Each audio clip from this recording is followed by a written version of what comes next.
नमस्कार, the India top देख रहे हैं आप। बिहार में शिक्षकों की समस्या पुरानी रही हो, चाहे वो नियोजित शिक्षक हो या उसके बाद जितने भी बहालियां हुई हो वो सभी शिक्षक हो। एक बार फिर से पटना में प्रेस वार्ता की गई है शिक्षकों के द्वारा और आपको बता दें इस मामले को लेकर लगातार सरकार से उनकी शिकायत रहती है कि उनका जो वेतन असंगति है उसे दूर किया जाए। उनका कहना है कि कई शिक्षकों का वेतन ज़्यादा है और कई शिक्षकों का वेतन कम है, जबकि उनकी बहाली की प्रक्रिया है सेम है और लेकिन डेट उनका अलग अलग है। सीधे तौर पे उन्होंने कई मामले को लेकर सरकार पर आरोप लगाया है और कहा है कि सरकार को वेतन की जो असंगति है उसको दूर करनी चाहिए।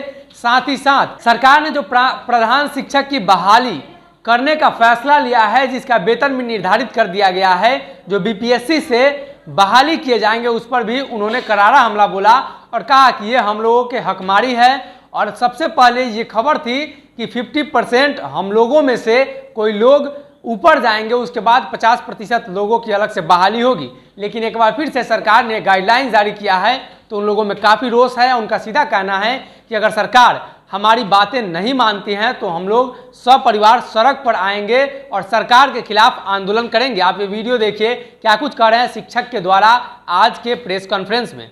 शिक्षकों के द्वारा जो रखी गई है उसका सार क्या है?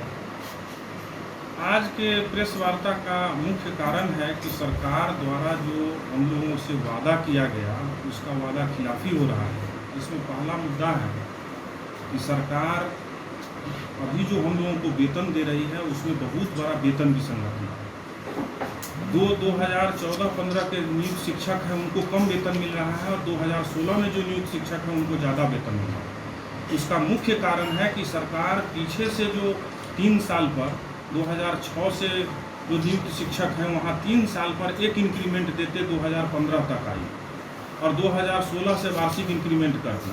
इसका परिणाम ये हुआ कि 14-15 वाले को कम और 16 वाले को ज़्यादा वेतन होगा। इसलिए हमारी मांग है सरकार से कि वेतन विसंगति दूर करने के लिए नियुक्ति तिथि से वार्षिक इंक्रीमेंट दिया जाए, सब वेतन विसंगति दूर हो जाएगा। दूसरा कि सरकार जो नियमावली बनाई है अभी हम लोगों को, उस नियमावली में बहुत सारी विसंगतियां हैं, जिसमें आपको एक स्थानांतरण नियमावली, उसमें इतने पेच स्थानांतरण नियमावली में दी है कि विषयगत पहले आपको होना होगा, कैटेगरी में होना होगा।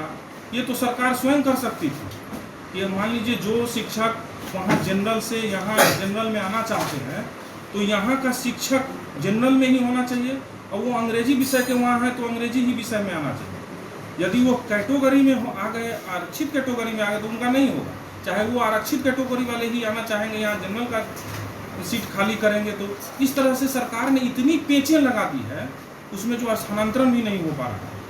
प्रधानाध्यापक का पद सरकार निकाली, हम लोगों की नियमावली में सरकार ने दिया कि आपका सभी पद, प्रधान शिक्षक और प्रधानाध्यापक जितना भी पद है वो प्रमोशन से भरा जाएगा। लेकिन सरकार अभी 15-20 दिन पहले एक अधिसूचना जारी की है, उसमें सरकार ये तय किया है कि सभी पद बीपीएससी से मतलब प्रधानाध्यापक का भरा जाएगा। उसके बाद सरकार बीपीएससी से जो पद भर रही है प्रधानाध्यापक का, वह इतने न्यूनतम वेतन पर भर रही है 30,500 प्राथमिक का और 35,000 हाई स्कूल के लिए, जबकि ऐसा कोई वेतन हेडमास्टर का नहीं है। आप जब प्रधानाध्यापक का ले रहे हैं तो पहले से वहाँ हेडमास्टर का 53,100 और 47,300 का पहले से वेतन है। आप वो क्यों नहीं दे रहे हैं कि आप पुनः फिर एक व्यवस्था कर रहे हैं, जबकि आप कह रहे हैं कि वो राज्यकर्मी होगा। यही सब कारण है कि आज हम लोगों को प्रेस वार्ता करके सरकार का विरोध करना पड़ रहा है कि आप शिक्षा में यदि गुणवत्ता चाहते हैं तो पहले शिक्षकों की समस्या और 47,300 का पहले से वेतन है, आप वो क्यों नहीं दे रहे हैं कि आप पुनः फिर एक व्यवस्था कर रहे हैं, जबकि आप कह रहे हैं कि वो राज्यकर्मी होगा।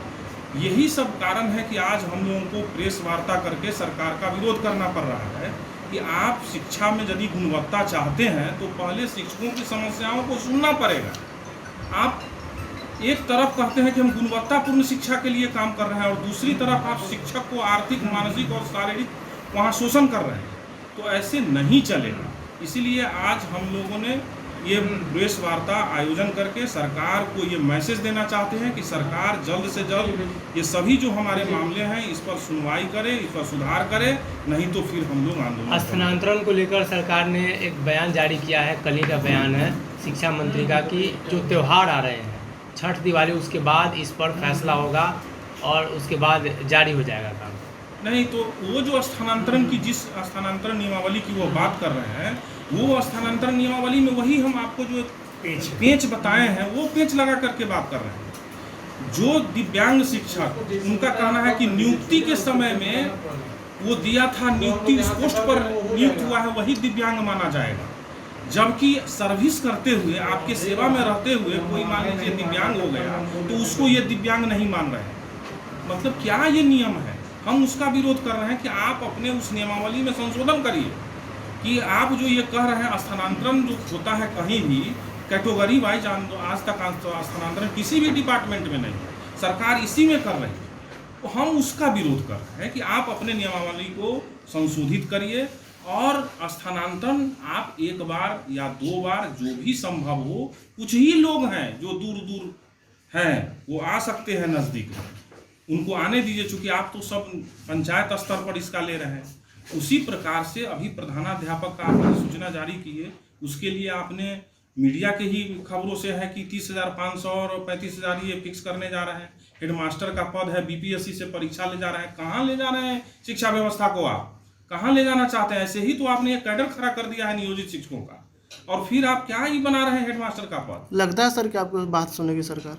एकदम बात सुनेगी, नहीं सुनेगी तो फिर हम लोग आंदोलन पर उतारू होंगे। हम लोगों की संख्या 4-4.5 लाख है और हम लोगों के साथ उत्क्रमित वाला भी समस्या है। हमारे उत्क्रमित स्कूल मध्य विद्यालय को हाई स्कूल में उत्क्रमित किया गया और वहाँ पर हाई स्कूल के शिक्षक की नियुक्ति हुई जिला परिषद से, नगर निगम से उनकी नियुक्ति की गई, लेकिन वहाँ पर वो प्राइमरी और मिडिल स्कूल के साथ उनके छुट्टी के साथ उनके नियम हैं, वो आ सकते हैं नज़दीक, उनको आने दीजिए, चूँकि आप तो सब पंचायत स्तर पर इसका ले रहे हैं। उसी प्रकार से अभी प्रधानाध्यापक का आपने सूचना जारी की है, उसके लिए आपने मीडिया के ही खबरों से है कि 30,500 और 35,000 ये फिक्स करने जा रहे हैं। हेडमास्टर का पद है, बीपीएससी से परीक्षा ले जा रहे हैं। कहाँ ले जा रहे हैं शिक्षा व्यवस्था को? आप कहाँ ले जाना चाहते हैं? ऐसे ही तो आपने एक कैडर खड़ा कर दिया है नियोजित शिक्षकों का, और फिर आप क्या ही बना रहे हैं हेडमास्टर का पद। लगता है सर कि आपको बात सुनेगी सरकार?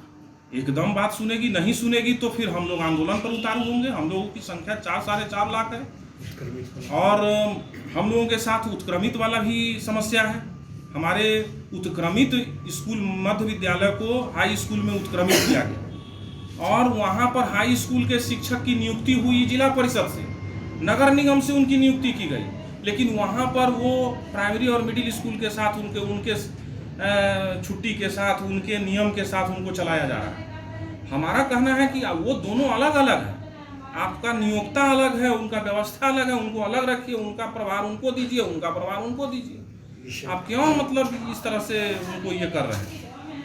उसके बाद वहाँ पर 5 ही विषय की उत्क्रमित में पढ़ाई होती है, संस्कृत की पढ़ाई नहीं होती है, लेकिन हाई स्कूल में वहाँ उनसे परीक्षा संस्कृत का लिया जाता है।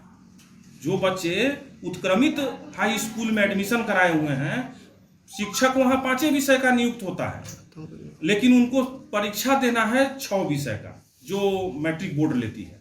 फेल कर जाएंगे तो वो फेल कहलाएंगे, लेकिन संस्कृत विषय की पढ़ाई नहीं होती। इस सब की मांग के लिए हम लोग आज इस तरह से उपस्थित हुए हैं और विचार विमर्श करके सरकार को प्रस्ताव भेज रहे हैं। यदि नहीं मानेगी तो अंत में हम लोग आंदोलन पर उतारू होंगे।